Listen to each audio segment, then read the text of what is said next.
ہماری دعا ہے، دلوں کی صدا ہے، جمعیت کے قائد سلامت رہو۔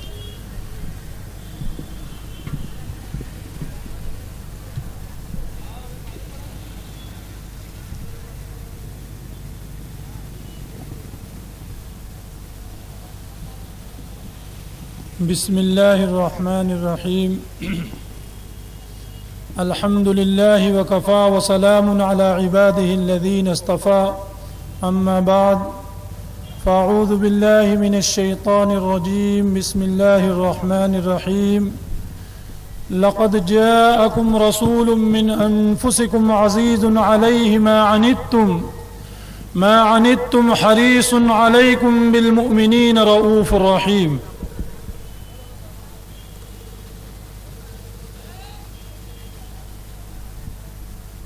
میں کیا ہوں، میری تعریف کیا ہے اے شہ شاہاں، میں کیا ہوں، میری تعریف کیا ہے اے شہ شاہاں، حسان و فرزدق ہیں یہاں عاجز و حیراں۔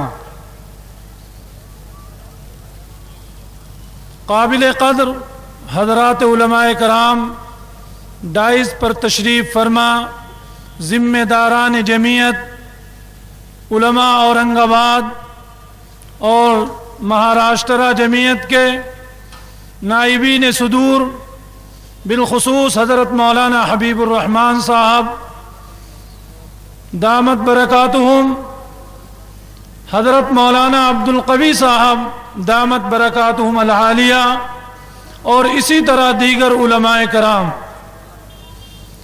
میں 10-15 منٹ کے اندر 2-3 باتیں آپ حضرات کے سامنے عرض کرنا چاہتا ہوں۔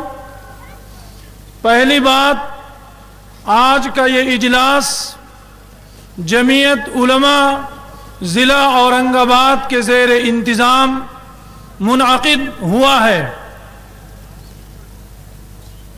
جمعیت علماء کے خدام اور جمعیت علماء کے کارکنان کی یہ ذمہ داری ہے کہ قوم کے افراد کے ذہن و دماغ میں یہ بات ڈالیں کہ جمعیت اس ملک کی ایک دینی غیر سیاسی جماعت ہے۔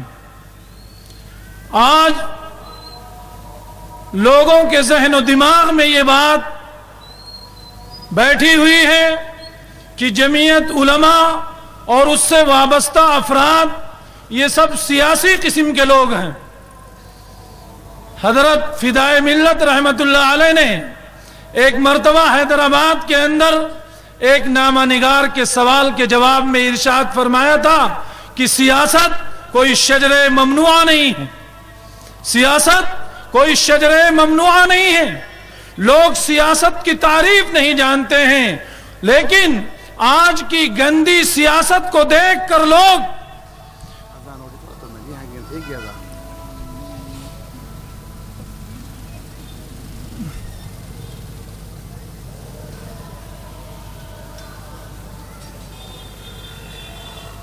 نعرہ تکبیر، نعرہ تکبیر، جمعیت علماء ہند، جمعیت علماء ہند، جمعیت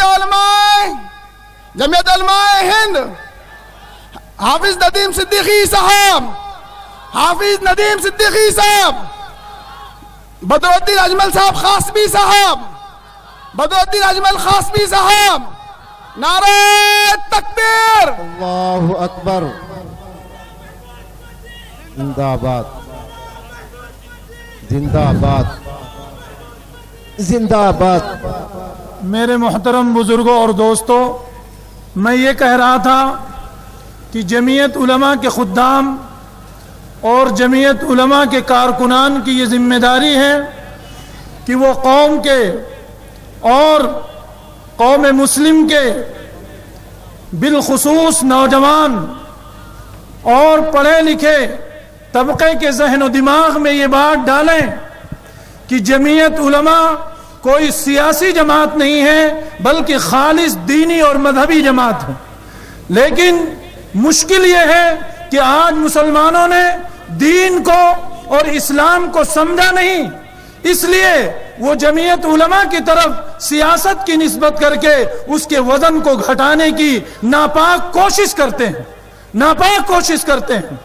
جمعیت علماء کے اکابر نے، یاد کیجئے اس وقت کو کہ مولانا سید حسین احمد مدنی رحمت اللہ علیہ جو مسجد نبوی کے پاس بیٹھ کر روضہ اقدس پر بخاری کا درس دیا کرتے تھے، ہندوستان کے مسلمانوں کی خدمت کے لیے اپنے استاد محترم کے ساتھ آپ ہندوستان کا سفر کرتے ہیں، جس مدینہ کے بارے میں کسی شاعر نے یہ کہا تھا، ہزاروں بار تجھ پر اے مدینہ میں فدا ہوتا، جو بس چلتا تو مر کر بھی نہ میں تجھ سے جدا ہوتا، جو بس چلتا تو مر کر بھی نہ میں تجھ سے جدا ہوتا. وہیں جا داد گانے عشق کی بزم حسینہ ہے، وحد کا دامن رنگین مگسران شہیدہ ہے. وہاں کا ذرہ ذرہ کھینچتا ہے دل کے دامن کو کہ او طائر کہاں چھوڑ کر اپنے نشیمن کو، چلو طیبہ چلیں صوفی وہیں آباد ہو جائیں، کہیں ایسا نہ ہو مر کر کہیں برباد ہو جائیں. اس فضا کو چھوڑ کر ہندوستان کے مسلمانوں کی خدمت کے لیے حضرت شیخ الاسلام رحمت اللہ علیہ نے اس سرزمین کو منتخب کیا اور اس جماعت کے پلیٹ فارم سے ہندوستان کی مسلمانوں کی وہ خدمت انجام دی ہے. آج مسلمان اس کی حیثیت کو گھٹانے کے لیے یہ کہہ کر آگے نکل جاتا ہے کہ یہ سیاسی جماعت. حضرت عبداللہ ابن عباس رضی اللہ تعالیٰ عنہ جو رئیس المفسرین ترجمان قرآن ہے، مسجد نبوی کے اندر حالت اعتکاف میں ہیں، اور ایک صحابی رسول مسجد نبوی کے اندر داخل ہوتے ہیں اور ان کے پیشانی سے پریشانی کے آثار ظاہر ہوتے ہیں. عبداللہ ابن عباس دیکھتے ہیں کہ یہ آنے والا صحابی پریشان دکھ رہا ہے. عبداللہ ابن عباس پوچھتے ہیں آخر بات کیا ہے، آپ پریشان کیوں نظر آ رہے ہیں؟ وہ صحابی رسول یہ کہتے ہیں کہ میں نے فلاں آدمی سے قرض لیا تھا، وقت آ چکا ہے، اس کے ادائیگی کا انتظام نہیں ہے. وہ عبداللہ ابن عباس رضی اللہ تعالیٰ عنہ رئیس المفسرین ترجمان قرآن اس آنے والے صحابی سے یہ کہتے ہیں اگر کہو تو ہم چلیں تمہارے لیے اس آدمی سے سفارش کریں جس سے تم نے قرض لیا ہے، اور وہ مہلت اور تمہارے اس مدت کے اندر وسعت دے دے. وہ صحابی رسول کہتے ہیں کہ اگر آپ ہمارا یہ کام کر دیں تو آپ کا یہ احسان ہوگا. عبداللہ ابن عباس مسجد نبوی کے اندر حالت اعتکاف میں ہیں، حالت اعتکاف کو چھوڑ کر جانے لگے.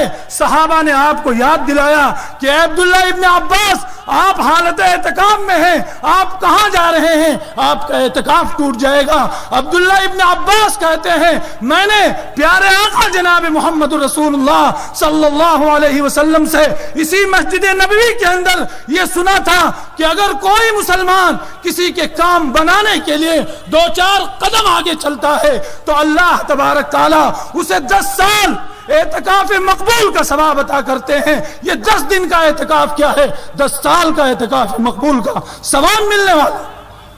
جمعیت علماء اس کام کو انجام دے رہی، جمعیت علماء اس کام کو انجام دے رہی. وہ پیارے آقا جناب محمد رسول اللہ صلی اللہ علیہ وسلم پر جب پہلی وحی نازل ہوئی اور آپ اپنے گھر پہنچے اور حضرت خدیجۃ الکبریٰ سے فرمایا زملونی زملونی انی خشیت علی نفسی، تو اس وقت حضرت خدیجہ نے وہ کون سی چیز دیکھی تھی؟ ابھی تو آپ کو نبوت ملی ہے، نبوت ملنے سے پہلے جو آپ کے اخلاق کریمانہ تھے، جو آپ کے زندگی کے نمایاں افعال تھے، اس کا حوالہ دے کر حضرت خدیجہ آپ کو مخاطب کر کے کہتی ہیں کلا واللہ لا یخزیک اللہ ابدا انک لتصل الرحم وانک لتصل الرحم وانک لتقری الضیوف. اللہ کے رسول صلی اللہ علیہ وسلم کی 5 خصوصیات کو حضرت خدیجۃ الکبریٰ نے بیان فرمایا. ایک تو یہ کہ آپ صلہ رحمی کرتے ہیں. جمعیت علماء اپنے اس اسٹیج سے یہ پیغام دیتی ہے کہ آپ اصلاح معاشرہ کے اندر اپنے رشتہ داروں کے حقوق کو ادا کریں. یہ معاشرے کی بگاڑ یہ 1-2 دن سے نہیں ہے. حافظ شیرازی جیسا رند سینکڑوں سال پہلے اپنے دیوان کے اندر کہتا ہے اینچ شوریس در دور قمر می بینم اینچ شوریز در دور قمر می بینم، ہم آفاق پر از فتنہ و شر می بینم. هیچ رحمه نه برادر به برادر دارد، هیچ شفقت نه به پدر را به پسر می بینم. دختران را همه جنگ است و جدل با مادر، پسران را همه بدخواه پدر می بینم. یہ سائنس کا زمانہ، یہ برائیوں کی آماجگاہ. کوئی بھائی اپنے بھائی پر رحم کھانے کے لیے تیار نہیں، کوئی باپ اپنے بیٹے کے ساتھ حسن سلوک کرنے کو تیار نہیں. لڑکیاں ماں سے برسرے پیکار ہیں، بیٹے اپنے باپ کے بدخواہ نظر آ رہے ہیں. یہ اصلاح معاشرہ کے ذریعے سے پیغام دیا جا رہا ہے.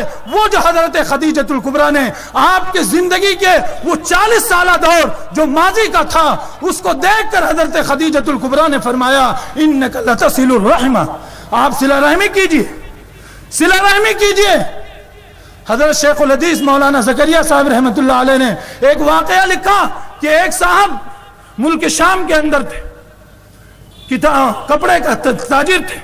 انہوں نے سوچا کہ یہاں کیا، چلو مکہ کے اندر حرم کے اندر بیٹھ کر نماز پڑھیں گے. اور ملک شام اپنے خالہ کی خدمت کو چھوڑ کر حرم کے اندر 36 سال اس شخص نے نماز پڑھی. اور حرم مکی کے اماموں سے اس کے تعارف اور پہچان جب انتقال ہوتا ہے تو بری حالت کے اندر نظر آتے ہیں. امام حرم خواب میں دیکھتا ہے تو کہتا ہے کہ یہ آدمی جو 36 سال تک حرم کے اندر نماز پڑھتا رہا، وہ اپنے ایک عزیز اور رشتہ دار کی خدمت نہ کرنے کی وجہ سے آج حشر کے اندر، آج وہ برزخ کے اندر بری حالت کے اندر، برزخ کے اندر.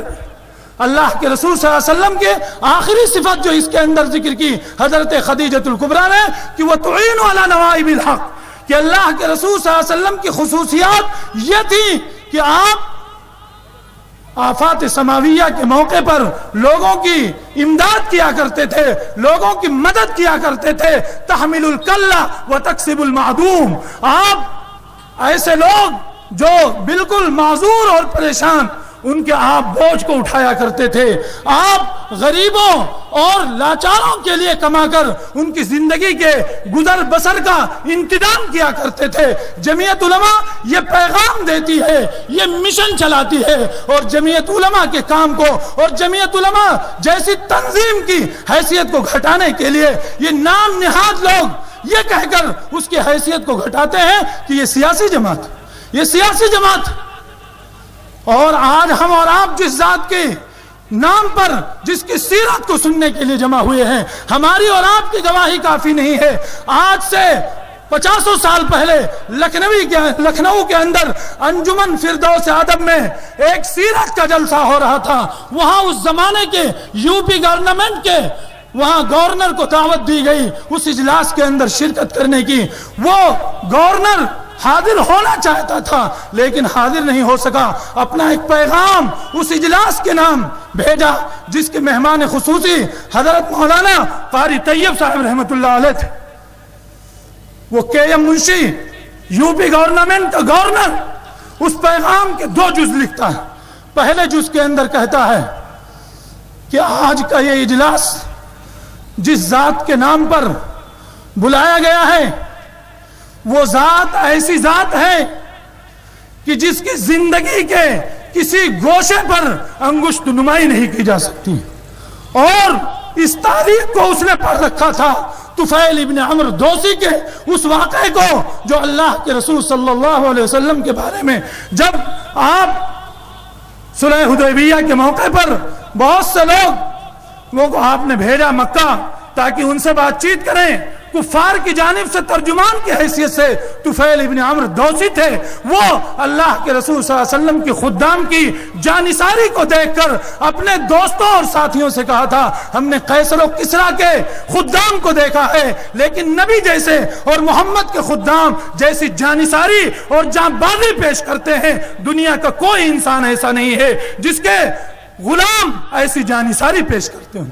وہ دوسرا جز لکھتا ہے کہ ایم منشی اس پیغام کے اندر کہ ہم آپ کو یہ بتانا چاہتے ہیں کہ ہمارے اس ملک کا دستور، ہمارے اس ملک کا دستور دنیا کے کسی عام انسان کو دیکھ کر یا اس کی زندگی کو دیکھ کر نہیں بنایا گیا ہے. ہمارے اس ملک کا دستور ابو بکر صدیق اور عمر فاروق کے دور خلافت کو دیکھ کر بنایا.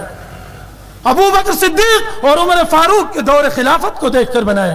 یہ ہندوستان کا دستور ابو بکر صدیق اور عمر فاروق کے دور خلافت کو دیکھ کر بنانے پر اس برادران وطن کو کس نے آمادہ کیا؟ یہ جمعیت العلماء کے اکابر تھے جنہوں نے ان کے ذہن و دماغ کو ایسا بنایا تھا، جس کی بنیاد پر انہوں نے اس ملک کا دستور ایسا بنایا جس کے اندر غالب وہ بات ہے جو ابو بکر صدیق اور عمر فاروق کے دور خلافت کی ہے. اللہ ہمیں کہنے سے زیادہ عمل کی توفیق عطا فرمائے. میں نوجوانوں کو ایک پیغام دے کر اپنی بات کو ختم کر رہا ہوں. کسی خاکی پہ مت کر خاک اپنی زندگانی کو، کسی خاکی پہ مت کر خاک اپنی زندگانی کو، جوانی کر فدا اس پر کہ جس نے دی جوانی کو. وآخر دعوانا الحمدللہ.